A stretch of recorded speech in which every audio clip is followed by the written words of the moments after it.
Hello, my name is Harley Rozell, and this is the oral defense of my research paper on the Ohio women's temperance and suffrage movements. This oral defense is being completed in part for the MA History Capstone portfolio at Arizona State University. The research paper in this portfolio was conducted under the guidance of Dr. Gail Gullett in her seminar on U.S. women's suffrage. Although my track in this course is global history, I chose this work because I believe it best displays the academic skills I learned at ASU. First, I would like to give you an overview or an agenda for my defense. We'll first go over an overview of my topic, scope, and thesis. Afterwards, we'll look at the sources I used and the methods I used to find those sources and write my paper. Next, we'll look at the conclusions my research found and the relevance my research has to the greater historiographic discussion of my topic. Finally, we'll reflect on my research, my methods, as well as the silences I feel are still apparent within it. My paper, titled The Ohio Women's Suffrage and Temperance Movements, Public Image, Cross-Group Contention, and Shared Enemies, focused on the progression of two Ohio women's organizations from 1850 through 1920. Those movements were the Ohio Women's Suffrage Association, or OSA, and the Ohio Women's Christian Temperance Union, or OWCTU. Ohio women were harbingers in political organization and activism. They were the first to organize suffrage and temperance societies and spearheaded a battle for prohibition legislation carried out entirely by women called the Crusade. To place this in a historical context, women were new to political activism. They were forced to find new methods of political advocacy apart from moral suasion, and with overlapping membership, those advocacy methods often converged. At the same time, Ohio housed one of the largest alcohol distributing centers, Cincinnati. In the decades before the Civil War, Ohio suffrage women advocated to strike both male and white from the Ohio Constitution. Historians have agreed that Ohio had an ideological divide between North and South similar to the Mason-Dixon line. This meant that concerns of abolition legislation caused an immediate backlash of anti-suffrage sentiment. Once the Civil War ended, Ohio suffragists then turned their attention to striking only male from the state constitution. However, an increase in suffrage support by Ohio Crusaders caused the state's powerful liquor industry and male voters to believe that if women voted, then prohibition would pass. The groups now faced shared political enemies.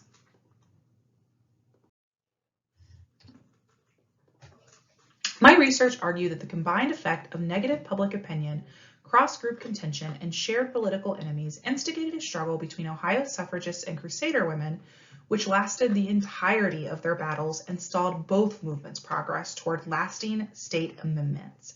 However, I will note that Ohio women activist efforts were not in vain. While neither organization was able to pass a permanent state amendment, Ohio did ratify both national amendments, which passed into law in 1920.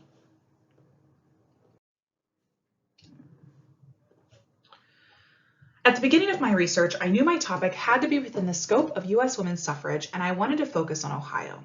I turned first to secondary sources, hoping I might find a silence or be left with questions from reading others' work. As I read through my secondary sources, I realized that nearly all mentioned in some capacity the Crusade, although none expounded upon that mention. They pointed out that many voters viewed the Crusade as an extension of the suffrage campaign and argued it was a major setback for many suffrage women, especially those in Ohio, who faced growing contention from the booming liquor industry in Cincinnati. I had found my first research question: why did the liquor industry think these causes were interrelated? This in turn led me on a search for more secondary sources tying the two Ohio movements together, or in fact, the two movements in any state together.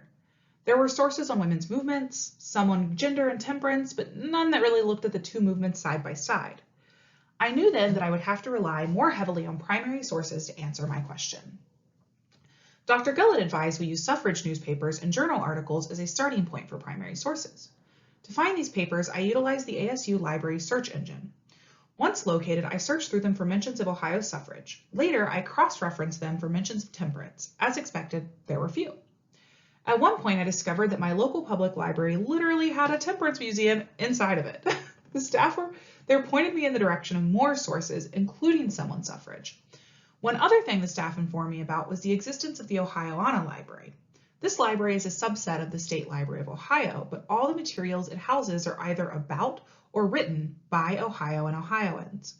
In their special collections, I was able to find plenty of sources, both primary and secondary. With my sources selected and the resources available should I need more, I found myself with a new research question. What did the women, especially leaders in the OSA and OWCTU, think hindered their cause's progress toward a state amendment? Before I continue, I would like to note that not all discovered sources were used directly in my research. Those that were not can be found in the further reading portion of my bibliography.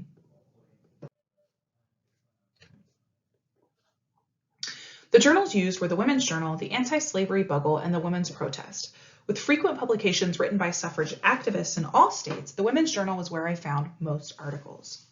I also used pamphlets, written announcements, and even letters. One pamphlet, titled Militancy and Excuse by OSA President Harriet Taylor Upton, scolded Ohio male voters for voting against suffrage on the excuse that British suffragettes were too militant. This, I must point out, was my favorite primary source, mostly because it showed Upton's wit and facetiousness, both of which she used when speaking publicly against the movement's shared image. Autobiographies, historic biographies, and historic publications became my most relied on primary sources about the crusade. An 800-page volume on the history of the women's temperance activism, written in 1878 by the first WCTU president, Annie Wittenmeyer, gave my research ample insight into the greater U.S. crusade movement. The first 300 pages were also dedicated solely to Ohio. Likewise, the 1890 autobiography of Mother Stewart and the 1895 biography of Mary A. Woodbridge, two crusade leaders that support suffrage, gave my research an inside look at those who addressed suffrage as a means to passing temperance legislation. With these and others, I was able to understand how the movements could be viewed as mutually inclusive.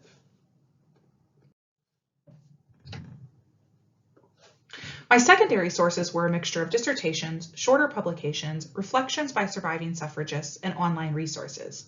My three main secondary sources were those by Frances Allen, Holly Berkeley, and Eileen Rausch.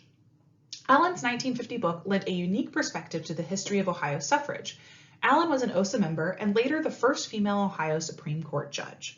Her work gave an analysis of the movement, listed various members, and her own experiences. This resource became a reference point for me as I read through other secondary sources.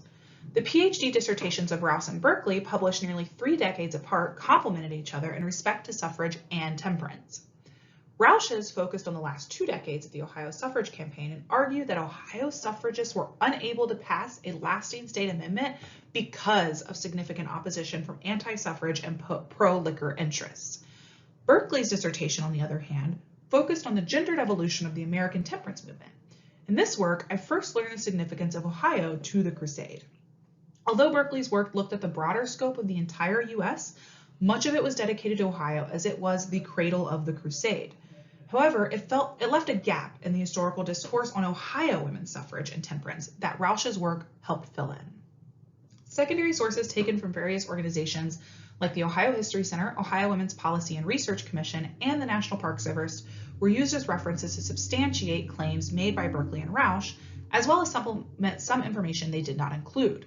For example, the National Park Service website included a transcript of the infamous 1851 anti-woman speech by abolitionist and suffragist Sojourner Truth. Combined, my secondary sources gave strong support of my primary source research and, when needed, gave me more primary sources to find within their bibliographies.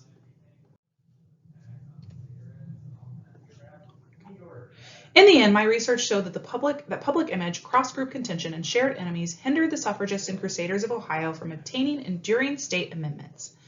I want to share with you an anecdote that I believe illuminates this argument best. In 1917, Ohio suffragists had won their fight. A suffrage amendment called the Reynolds Bill passed by narrow margins. However, their victory lasted a measly 19 months. The state's liquor interests, fearing a prohibition amendment would soon follow, quickly funded anti-suffrage campaigns across the state and introduced legislation that rescinded the Reynolds Bill. Ohio suffragists' connection to the crusade lost them the ballot before they could even vote for the first time. It was at this time that both OSA and OWCTU members lost hope in state amendments and instead focused their remaining efforts nationally. There are quite a few ways my research complements the existing historiography. First, it allows historians to view the movements as codependent. Ohio could likewise be viewed by historians as a case study in the greater discussion of women's U.S. temperance and suffrage. Plus, like most of the work I find myself doing, it illuminates a silence in the historic record. Finally, this work is a contribution to the valor and persistence of women in the US in their fight for political rights. As any scholar would say, more time and sources are always desired. If I had more time, then I could have found more sources to either corroborate or disprove my thesis. With more time, I might have also located more sources about non-leading members like Upton and Mother Stewart. But my research has one glaring silence that I feel needs to be addressed: the role of women of color. While I mentioned the ties between abolition and suffrage by the OSA and the contribution of valiant women like Sojourner Truth, my work does little credit for the reality of suffrage for women of color. While 1920 saw the passage of the 19th Amendment, and with it the legal equality of all US women, that equality was still not present, and some could successfully argue is still absent today. Women of color faced tremendous obstacles to gain the vote, their battle extending decades after 1920, something my research definitely lacks. Thank you for browsing my capstone portfolio. I hope that during your visit you learn more about me, my research, and my love of historical silences. Goodbye.